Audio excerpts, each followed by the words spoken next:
2차 전쟁이 강했던 이유 중에 하나가 AI발 버블이 2차 전쟁에 붙었던 거예요. 그렇죠. ESS를 중심으로 해서. ESS 배터리 수요 대비해서도 현재 캐파로는 커버 가능한 게 약 30%밖에 안 된다라고 얘기를 하면서 쇼테지다. 2030년까지 쇼테지다. 그 뉴스가 나오면서 삼성 SD가 폭등했습니다. 삼성 SDA 같은 게 특이사항이 뭐냐면 추가 수주 얘기가 있어요. SK 이노베이션은 어닝 서프라이즈가 나왔고요. 엠부부와 합병이 이제 마무리됐습니다. 시너지 효과를 창출하겠다라고 얘기를 했고요. ESS LFP 배터리 사업을 확대하겠다라고 해서 전반적으로 포트 리밸런싱을 하겠다. 10월, 11월 달에 배터리 3사만 봤을 때는 올해 연내 수주라든가 이런 기대감이 있어서.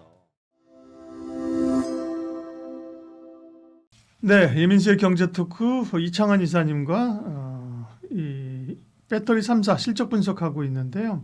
삼성 SDI를 좀 보겠습니다. 삼성 SDI는 삼성 실적이 별로 좋지 않았죠 이번에. 네, 그 영업 적자 지난번에 방송 들을 때 한 3트럭 정도 예상을 했었는데 5,913억 나왔고요. 이게 아마 일부 이익이 이연된 것 같습니다. 적자 전환도 했고 분기별로는 뭐 적자 지속인데 일단 그 매출 쪽에서는 그 배터리 쪽에서는 전기차용 배터리 판매가 둔화가 됐고요. 또 영업이익 쪽에서도 소형 배터리 쪽에서는 적자가 좀 감소를 했는데 역시나 이제 배터리 둔화가 판매가 둔화되면 AMPC를 적게 받지 않습니까? 그러니까 AMPC 감소로 인해 또 있었고 그리고 ESS 쪽에서 지금 아직은 이제 그 국내에서 생산해서 수출하다 보니까 관세 영향을 좀 받아서 적자 폭이 좀 확대된 측면도 있습니다.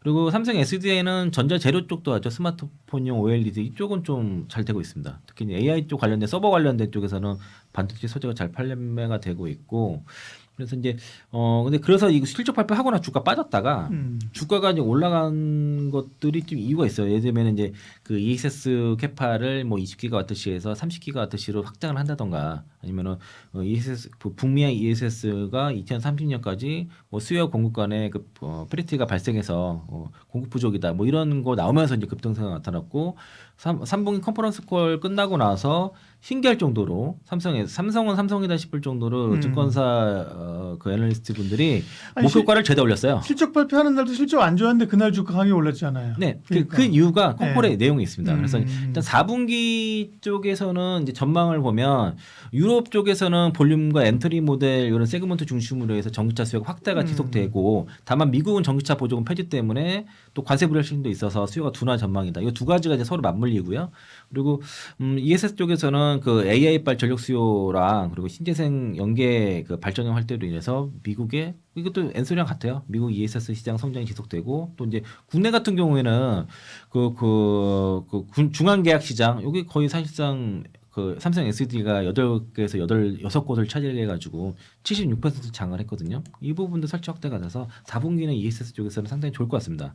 그리고 관련 이제 2차 프로젝트도 또 수주가 나올 거로 보여지고요.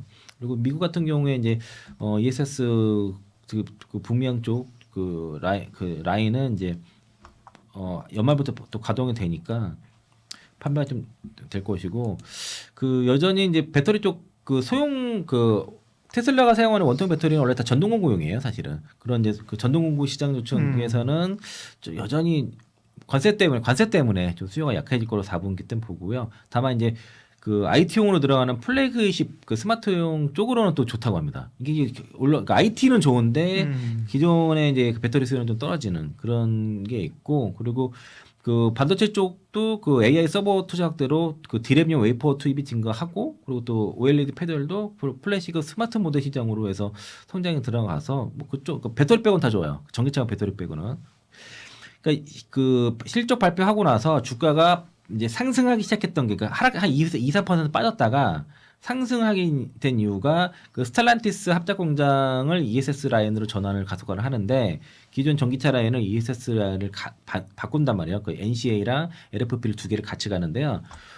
기존에 그러니까 내년 연말 기준으로 캐파가 20기가와트시였는데 이게 30기가와트시까지 올린다고 하니까 50% 상향하는 거지 않습니까? 그러니까 주가 튀기 시작했어요 그다음부터. 그러다가 뭐 글로벌 전체 기준으로는 42기가와트시고 그리고 그 다음에 이제 회사에서 얘기했던 게 2030년까지 대략 이제 수요가 좀 부족하다. 현재 그 수요가 올해 ESS 배터리 수요 대비해서도 현재 캐파로는 커버 가능한 게 약 30%밖에 안 된다라고 얘기를 하면서 그 뉴스가 나오면서 삼성 SD가 폭등했습니다. 그게 이제 현재 뭐 추세가 지금 이어지는 상황이고요. 대체로 그 4분기도 여전히 좀 그 실적이 좀 부진할 것으로 보여지는데 적자폭은 3분기가 최대로 보여집니다. 그러면은 실적은 이제 3분기가 바닥인데 회복 속도가 어느 정도 빨리 되는지보다도 시장에서는 ESS 쪽이 꽂혀 있다 보니까 ESS 캐파가 더 50% 증가하고 그리고 쇼태지다 2030년까지 쇼태지다 여기에 크게 반응을 했고요. 삼성 그러니까 LG 에너솔루션이 4분기 실적이 좀 부진할 것으로 보여지기 때문에 좀 눌린 반면에 삼성 SDI는 부진한 것 때문에 눌렸다가 기대감이 붙으면서 올라가다 이런 약간 다른 흐름이 나타났고 또 증권가에서도 삼성 SDI 목표 주가를 굉장히 다 많이 올렸습니다. 그래서 이제 그러면 이제 투자 관점에서 갖고 계신 분들은 뭐 가져가셔도 좋긴 하겠는데 저는 최근에 그 LG 에너지솔루션 고점 찍은 그쯤에서는 50만 원 이상에서는 대체로 셀은 다 줄였습니다. 셀은 좀 매도를 해서 좀 줄이자라고 의견 좀 드렸었고 LG화학이나 뭐 약간 지금 약간 밸류에이션이 잘 안 되는 기업들이지 않습니까? 히든 밸류가 있고 열려 있는 그런 쪽 위주로 좀 보자라고 말씀을 좀 드리겠습니다. 그리고 그 삼성 SDI 같은 게 특이사항이 뭐냐면 그러니까 지금 추가 수주 얘기가 있어요. 그러니까 여러 ESS 고객들과 그 수주 얘기를 하고 있고 그리고 현재 27년 캐파 상당 부분 물량 다 거의 확보를 했다 그럽니다. 27년 거를. 네, 그래서 이제 그 대부분 물량을 확보를 한 상태고 그리고 기존의 그 SBB 1.7은 NCA란 기반인데 SBB 2.0은 LFB가 있는데 그게 이제 내년 4분기 양산 예정이고요. 그리고 그 아마 볼륨, 그러니까 전기차용 배터리도 수주가 여러 가지 폼팩트로 변하고 있는데 그 볼륨의 엔트리용 EV 그 배터리 개발하고 있는데 이거는 28년도 양산인데 지금 상당히 그 협의가 중에 있습니다. 그래서 올해 내로 아마 수주가 나올 것 같아요. 28년도 생산을 목표로 한 그런 대규모 수주 발표가 연내에 있을 것 같다. 삼성 SDI가. 그리고 휴머노이드 로봇 시장에서 얘기를 했는데 올해 시장 규모가 약 2만 대인데 2030년에 60만 대 이상 성장을 하고 여기에 들어가는 고출력 고용량 배터리를 지금 삼성 SDI가 만들고 있고 지금 다수의 로봇 업체들과 지금 추가 협의 중이다라고 해서 이 부분도 수주 얘기가 나올 것 같고요. 또 이제 요즘에 그 2차 전지가 강했던 이유 중에 하나가 AI발 버블이 2차 전지에 붙었던 거예요. 그렇죠. ESS를 중심으로 해서. 전력이 필요하다. 네. 그래서 이제 그 단순하게 신재생 에너지의 보조 수단이 아니라 주요 인프라가 된 거죠. 그것도 이제 AI용 부가 그 삼성 SDI는 뭐 그쪽 ESS도 관련하고 또 그 반도체라든가 OLED 소재도 같이 하다 보니까 그런 쪽도 좀 괜찮게 수요가 확대될 것 같다라고 얘기를 해서 그래서 이제 SDI 같은 경우는 올해 연말 수주 한번 기대해 보셔도 좋을 것 같습니다. 네. 다음 이제 SK 이노베이션이 남아 있는데요. 이노베이션도 실적 발표했나요? 네. SK 이노베이션 3분기 같은 경우에 그러니까 이거 SK 온으로 얘기하죠. 저희는. 그렇죠. 뭐 이노베이션 정유가 있고 그죠. 네. 뭐 2차전 보면 오늘 봐야죠. 네. 그러니까 SK 이노베이션은 어닝 서프라이즈가 나왔고요. 다만 이제 그 SK 그 안에서 우리가 배터리 얘기되니까 SK 온만 따로 와서 보면은 적자가 났습니다. 이제 지난번에 말씀드릴 때 SK 온이 한 1,000억대 정도의 적자가 예상이 된다라고 의견 말씀드렸었고 어떤 데서는 뭐 흑자 얘기 있지만 대체로 평균적으로 1,000억 이상 적자가 예상됐는데 실제로는 1,248억 적자가 났습니다. 예상대로 나왔던 거고요. 그리고 3분기 리뷰를 보면은 일단은 그 지난번에 뭐 그 여러 뉴스에 나왔던 것처럼 미국의 그 플랜 아이언 에너지와 LFP ESS 배터리 수주 1기가와트 시작을 된 게 이제 내년부터 공급이 되고 2030년까지 6.2기가와트 규모의 우선 협상권을 확보했기 때문에 그러면 4년간 총 7.2기가와트 제품이 되겠죠. 그 정도가 아마 이러면 이게 대략 1조 되려나? 그 정도 될 거예요 규모가. 그 정도가 아마 이제 레퍼런스가 드디어 쌓인 거고요. 그리고 다음 4분기 전망도 SDI랑 비슷합니다. 그 미국의 보조금 폐지 때문에 전기차 배터리는 판매 감소가 우려된다. 다만 이제 미국 중심으로 해서는 ESS 사업을 강화 통해서 수익성 보완을 하겠다라고 그렇게 얘기를 했고 엠무브와 합병이 이제 마무리됐습니다. 이제 그래서 엠무브와의 합병을 통해서 시너지 효과를 창출하겠다라고 얘기를 했고요. 특히 이제 그 플랜 아이언 수주를 했기 때문에 지금 드디어 ESS LFP 배터리 사업을 확대하겠다라고 해서 전반적으로 포트 리밸런싱을 하겠다 하고 그러면서 이제 재무 영향도 좀 강화하는 쪽으로 좀 방향을 잡고 있고 그리고 그 플랜 아이언 등의 이제 잠재 그 고객들의 파이프라인 고려할 경우에는 미국 수주가 10기가트치까지 가능하다고 합니다. 거기까지 가능하고 그래서 지금 납품 현황이라든가 미래 수익 고려해서 생산 공장 조율 중이라서 아마 수주가 더 나올 것 같아요. SKO는. 그리고 그냥 기존의 전기차 라인을 역시나 이렇게 전환하는 방식으로 해서 캐파를 확장하는데 대략 내년 하반기 정도에 이제 한 그 LFP 파우치형 제품으로 납품이 될 거고요. 폼팩트는 당분간 SKO는 거의 그 LFP는 그 파우치 형태로 갈 것으로 보여지고요. 일단 아직까지는 최종 확장지가 그 생산지가 확정이 안 돼서 확정되면은 시장 공유하겠다라고 하니까 그럼 이제 캐파엑스 어디서 어느 정도 확정할지 그리고 그 수주 뭐 최대 10기가트치까지 되는데 뭐 수주도 얼마 나올지 이런 것들은 이제 SK온의 그 ESS 사업 전략에 의해서 앞으로 발표될 내용이고 그리고 현재 미국 캐파는 총 20기가트치입니다. 그러니까 그 전기차랑 ESS 합쳐서 이 자체 공장 포함해서 그러니까 아니 저기 뭐냐 자체 공장은 20기가트치 그리고 포드와 조인트 벤처가 대략 거기 켄터키랑 그러니까 켄터키 37기가트치, 테네시 45기가트치, 현대와의 그 조인트 벤처가 35기가트치인데 이게 그 명확하게 ESS 얼마, EV 얼마 이렇게 표시하지 않았더라고요. 그러니까 이게 전체가 캐파가 이렇게 되는데 이 안에서 이제 전기차를 ESS를 바꾸겠다라고 하고 있고요. 그리고 ESS 캐파는 이제 조인트 벤처가 포드 그리고 이제 현대차와 합쳐서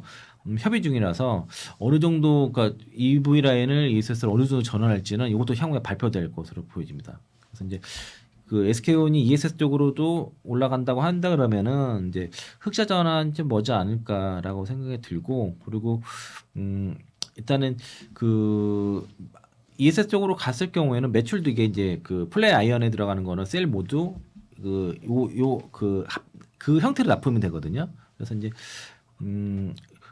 그 매출에도 도움이 되고 영업이익도 좋아지니까 이거 기대해 봐야 되는데 근데 SK 이노베이션 컨퍼런스 내용이 좀 발표를 기다려야 되는 내용들이 좀 많이 있어요. ESS 사업 쪽에서는 그러니까 캐펙스라든가 그래서 이제 요거는 좀 기다려 그 수주라든 이런 것들 좀 기다려보고 발표를 좀 기다려보면 좋을 것 같다. 다만 이제 SK 엠무브와 합병을 통해서 재무는 확실히 좋아졌다라고 판단이 들고 그리고 SK 블로버 SK 사업 같은 경우가 지금 그 북미 OEM 쪽 특히 이제 포드라든가 GM 쪽이 전기차 전략이 변했잖아요. GM 같은 경우 전기차 생산 계획들을 많이 줄이고 특히 포드 같은 경우는 백악관과 그러니까 캐나다 쪽에서는 철수를 해버렸거든요. 근데 그래서 이제 그런 현상들은 사실 작년부터 관찰한 거라서 새로운 건 아니다라고 얘기를 하고 있고 포드 같은 경우는 전기차용을 좀 하이브리드 쪽으로 확대를 지속적으로 검토하고 있는 상황이라고 해서 그래서 이제 그 파트너사와의 어떤 이런 전략에 맞춰가지고 좀 대응을 검토를 하겠다 그래서 일단 전기차 쪽에서는 대체로 다 내용이 좋지 않았습니다. 그래서 SK 이노베이션도 좀 조정을 좀 더 받았던 것 같고 그리고 전기차라든가 ESS 모두 그 관세형을 받는다 그럽니다. 그러니까 당분간은 그 관세형을 좀 비용 부담이 불가피한데 다만 이제 그 ESS 쪽에서는 영향이 좀 단기적인 것 같다. 현지 생산을 한다 그러면은 그런 것이고요. 그리고 뭐 액친냉각 관련된 얘기를 했는데 뭐 매출은 2030년, 31년 정도 얘기라서 아직은 좀 먼 얘기인 것 같습니다. 그리고 캐펙스 투자액에서는 올해 한 50% 절감 목표를 하고 있어서 지금 뭐 쥐어짜고 있다라고 그렇게 볼 수 있겠습니다. 네, 셀 3사 실적 발표와 컨퍼런스 내용이었습니다. 셀 3사 중에서는 그럼 어쨌든 간에 지금 시점에서 탑픽은 LG엔솔인가요? 탑픽은 LG엔솔인데 저는 네. LG엔솔보다 LG화학이 더 나을 것 같고요. 매수관 그 투자 관점에서는 네네. 그러니까 11월 달에 그 LG에너지솔루션 PNS 물량이 상장이 돼요. 그게 약간 오버행 이슈로 작용할 수가 있고 그리고 올해 연내 수주라든가 이런 기대감이 있어서 삼성 SD가 좀 재료가 좀 나올 것들이 좀 있기 때문에 일단은 배터리 3사만 봤을 때는 네. 일단은 연말까지는 삼성 SDI 위주로 좀 보시면 좋을 것 같다 말씀드리겠습니다. 네. 배터리 3사 실적 관련된 이야기 이창환 이사님과 점검했습니다. 고맙습니다. 고맙습니다.